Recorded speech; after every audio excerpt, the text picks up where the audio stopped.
Good afternoon. Well, we got one.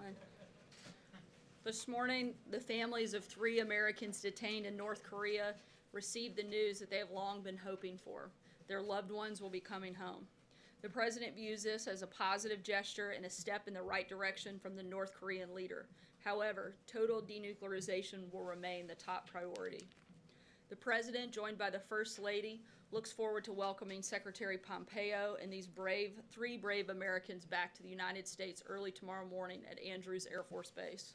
This will be a proud moment for all of America.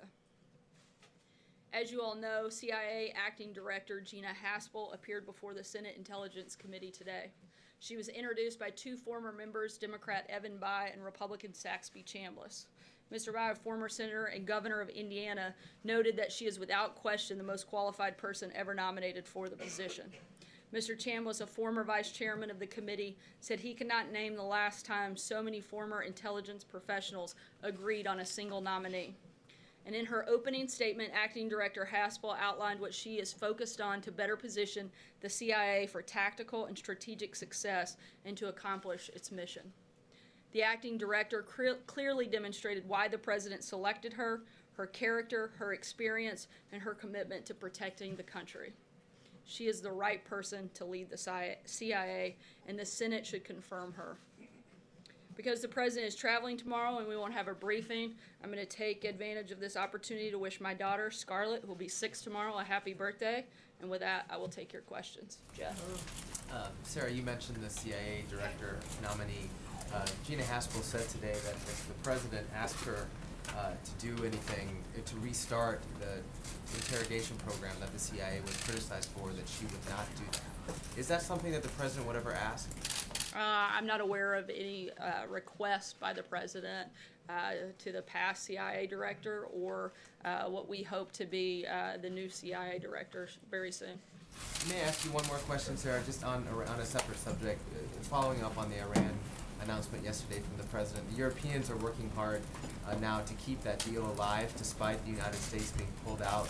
Can you say, will the White House ensure that European companies who trade with Iran will not suffer the sanctions that the United States is going to put back on? The sanctions that were in place prior to the deal will go back into place, but for the specifics, I know there's a wind down period for specifics on any particular company. I would refer you to the Department of Treasury. So. Thanks, Sarah. The president today on Twitter suggested stripping journalists of their press credentials. Is that a line that as press secretary you would be willing to cross? I'm standing up in front of you right now taking your questions. I think a number of you have mentioned both off air or on air, in private, and a number of other occasions that this is one of the most accessible White Houses. We're very committed to a free press, and I think that we demonstrate that every single day, not only by me being up here and taking your questions as I'm doing right now. The president did it just a couple of hours ago and has made multiple sets of remarks and will be in front of the press later tonight as well. How is the suggestion of taking American journalists' press credentials away advocating for a free press in this country? That those two do not go together. The fact that I'm standing here taking questions, the fact that the president took questions from your colleagues just 2 hours ago demonstrates this White House's commitment to accessibility and to providing information to the American public. At the same time, the press has a responsibility to put out accurate information. Just yesterday, the New York Times accused the Secretary of State for being AWOL. When he was flying across the globe to bring 3 Americans home. That is an outrageous claim. Just earlier this week, the Washington Post accused the First Lady of not living in the White House. That outrageous claim was then repeated again in this room. We are here, we are taking questions, we are doing everything we can to provide regular and constant information to the American people, and there is a responsibility by you guys to provide accurate information.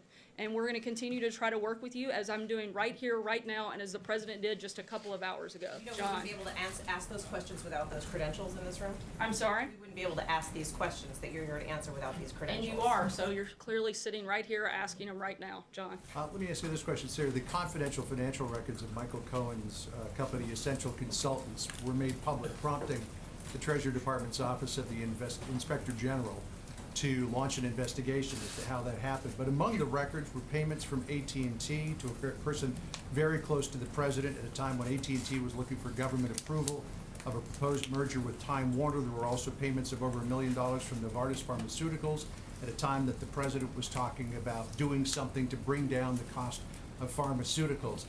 Is the president concerned about any aspect of what we've learned in the last 24 hours? As you know, due to the complications of the different components of this investigation, I would refer you to the president's outside outside counsel to address those concerns. Is the president concerned that major corporations were giving money to somebody very close to him at a time when they had business before the federal government? I haven't heard the president express any specific concerns about that. Steve? Sarah, do you believe that Michael Cohen was ever in any way qualified to provide insights into this administration?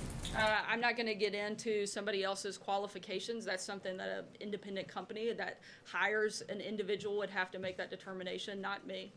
Let me ask you this, because we know is that Michael Cohen received millions of dollars, apparently peddling the insights that he said he could provide into this administration to America's largest corporations.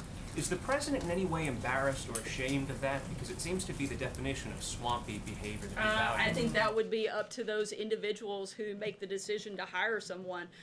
Just the same way that the companies that you work for make the decision to determine whether or not they think that you're qualified to serve in a position. That's the decision of an independent company and has nothing to do with the White House. Margaret. Thanks, Sarah. I'm happy to take the answer from the private counsel also, but I've made efforts and haven't been able to, so I'll pose it publicly, and if you can address it, I appreciate it.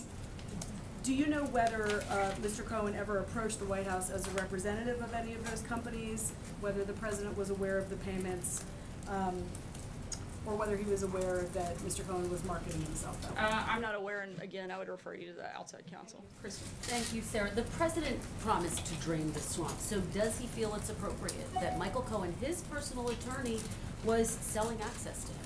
Again, I'm not going to weigh into this. That's a determination that individual companies have to make, and I haven't spoken with the president. But Sarah, based on what you know, you're the press secretary, you're standing there at the podium. Based on what you know and what's been revealed over the past 24 hours, does the president think it's appropriate that his personal attorney was selling access to him, given that he promised to drain the swamp?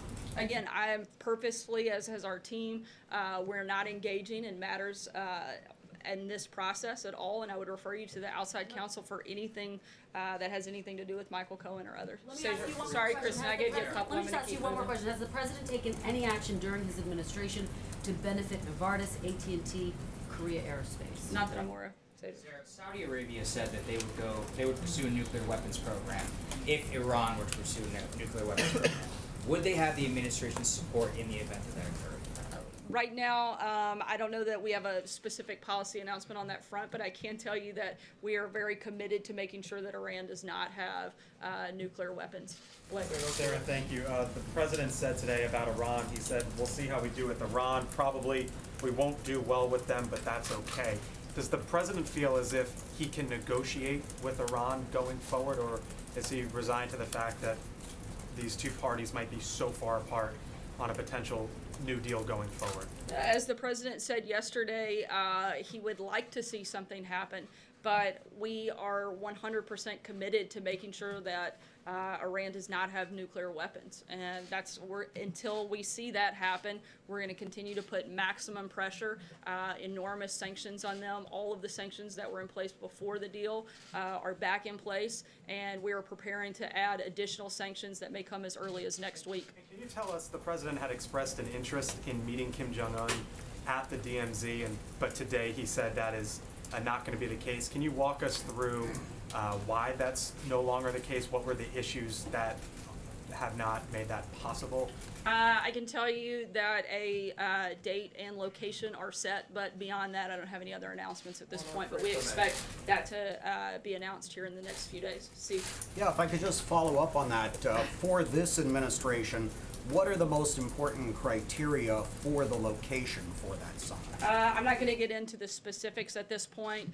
When we make an announcement about the date and the location, we'll provide further detail at that point. Dave? Thanks, Sarah. Was the decision to send Secretary Pompeo to North Korea yesterday at the very time the president was ripping up the Iranian nuclear deal. Was that meant to reassure North Korea that the United States can make a nuclear deal that will be stuck to? I'm sorry, I couldn't hear the last part of your question. Was that intended to reassure North Korea that it's worthwhile getting into negotiations with the United States over a nuclear deal that we will stick to?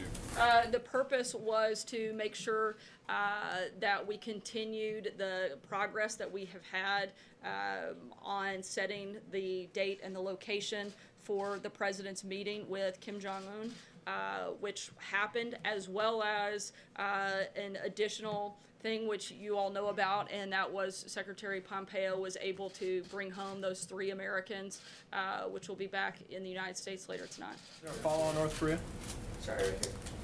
Sarah, I want to ask you about the tone of this potential summit, because earlier this week, North Korea criticized the president's claim that his so-called maximum pressure campaign was responsible for the meeting between South and North Korea. And just yesterday, a senior North Korean official reminded Secretary Pompeo that that happened not as a result of outside sanctions. So does President Trump maintain that he had, quote, everything to do with that meeting? And is he worried that the backlash about that claim could impact the tone of his own meeting with Kim? The president has talked about certainly that the maximum pressure campaign has worked. We have seen North Korea make progress since that campaign started, but the president has also been very clear that some of that success is due to our allies and our partners, particularly both President Moon, Prime Minister Abe, and President Xi, and their role in helping put pressure on North Korea, and they have all played a big role in the maximum pressure campaign. But a lot of that is due to the fact that the president has spent time developing relationships with those individuals, and they've collectively been able to put pressure on North Korea. And can I ask you another question about the 3 detainees? Can you give us any details about how and when they were informed they were coming home, their immediate reaction? And if nothing else, their families, how they found out, and whether the president has spoken to any of them directly? I know that there has been a number of different points of outreach from the administration starting early this morning to contact the families. In terms of other details, I don't have that for you right now, but we'll be happy to provide it as we have it. Jordan? Thanks, Sarah. There were reports this morning that Nafta negotiations had hit a snag over autos. Is the White House now pessimistic it will reach a deal on Nafta by the end of this month? We're going to continue to push forward in those negotiations, but as the president has said, he wants to make sure that we get the right deal, but I don't have any announcements on it yet. How do you handicap the chances of a deal? I'm not a gambler, so I'm not gonna throw out wild percentages here, but we're gonna continue in that process. John? Yeah. Thank you, Sarah. For a long time, you and the president and other administration spokesmen have been saying there will be an infrastructure bill. In fact, you were saying it before Scarlett's last birthday when you corrected me on her name. That's a pretty good memory, John. But you nailed it this time, so. Right, got it right. And on Capitol Hill and in business, people doubt that they will see any kind of bill see the light of day. And they point out that you could say maybe the $20 billion in the appropriations bill that deals with infrastructure or the reauthorization of measures such as the FAA could count as infrastructure legislation. Aside from the concatenation of things in other bills, will there be an infrastructure bill, yes or no? Ever, or are you talking about by the? I don't know that there will be one by the end of this year. Certainly, the administration, as you mentioned, secured some funding for infrastructure projects. We also laid out priorities that we wanted to see in an infrastructure legislation package. We're going to continue to look at ways to improve the nation's infrastructure, but in terms of a specific piece of legislation, I'm not aware that that'll happen by the end of the year. Phil? Yeah, Sarah, Gina Haspel told the Senate today that she would not reopen enhanced interrogation programs if she becomes CIA director. And how does the White House square that with President Trump's long-held belief that torture is acceptable? He, on the campaign trail, repeatedly endorsed torture as a form of interrogating terrorists like that. The president has confidence in Gina Haspel to lead the CIA.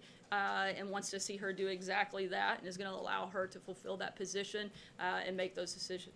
Sarah, just to follow up on that, does the president still believe that torture works, as he said during the campaign?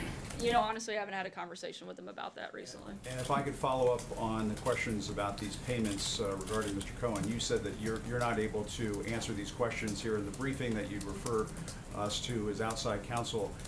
Could you possibly work on an arrangement where perhaps Mr. Giuliani or somebody who could speak on behalf of the president from a legal standpoint, could they come into this briefing room and answer these questions so we're not on a daily basis trying in vain to ask you about all of these legal troubles facing the president? Could you do that for us? Mr. Giuliani's not an employee of the White House, but I'm happy to encourage him. I know he's done a number of interviews with several of you. I'm sure he'd be happy to do a few more. Just to follow up on that, Sarah, don't you think that, don't you think the public has a right to get some answers about these questions? If there are payments coming from Russian connected entities or Russian individuals connected to the Kremlin through a shell company that is controlled by Mr. Cohen to pay off whoever, doesn't the American people have a right to have some information about that? And I think there are appropriate venues and channels in which to do that, and I've encouraged you to reach out to them to do exactly what you just outlined. Thank you, Sarah. On North Korea, before he was a national security advisor, John Bolton was critical of the Obama administration for sending Bill Clinton to negotiate the release of American detainees in 2009. Did the national security advisor raise any reservations at all about the current negotiations? And can you talk about what circumstances are different now than they were in 2009 to make it more appropriate? I'm not aware of any thing that he raised. Also, to be clear, the purpose of Secretary Pompeo's trip was to negotiate and discuss the upcoming meeting between President Trump and the leader of North Korea. Can I ask another question on DACA? Can you explain what the president's views are on the discharge petition and efforts by some Republicans to force a vote on DACA? We've been clear what our position is. We laid out several months ago what we wanted to see happen. We'd still like to see that happen, and we'd love to see a piece of legislation that includes all four of the principles and the pillars that the president outlined. Charlie?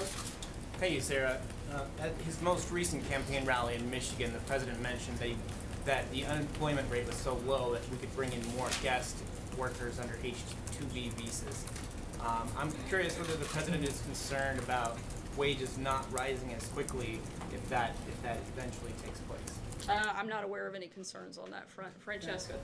Thank you, Sarah. Yesterday, Hillary Clinton, John Kerry, and former President Barack Obama all weighed in on the president's Iran decision. A sampling of what they said, John Kerry, was it weakens our security, breaks America's word, isolates us from our European allies. Former President Obama said that called for principled, fact-based, and unifying leadership that can best secure our country. And then Hillary Clinton said our credibility is shot, and they called it a mistake. What is the president's response to them, and what does the White House think about those former Obama administration officials commenting on this and the appropriateness of that? I think based on each of those individuals' lack of success in this entire process on foreign affairs, they would probably be the last three people that we would look to for advice and counsel and whether or not we had made the right decision. I'll take one last question. Does the president still have confidence in Rudy Giuliani? Yes, he thinks he's done a fine job. Last question, Andrew. Thank you. I have two questions, if you will indulge me. First, I want to take us back to one of the president's tweets from earlier this week when he referred to the 13 angry Democrats running the Russia investigation. Setting aside the fact that Robert Mueller is a Republican, is the president aware that federal law prohibits discrimination in hiring based on political affiliations? And how does he believe that political affiliation should be taken into account when hiring prosecutors, regardless of this law? We've been fully cooperative with the special counsel. We're going to continue to be. Beyond that, I don't have anything to add on that front. And my second question, thank you. Second question, today Senate Democrats plus Susan Collins filed a discharge petition to repeal, for a CRA to repeal the FCC's repeal of the Obama-era net neutrality rules. The president signed 15 CRAs. Would he sign this as a 16th? We'll keep you posted when we have a specific policy announcement on that front. Thanks so much, guys. We'll see you later tonight. Sarah,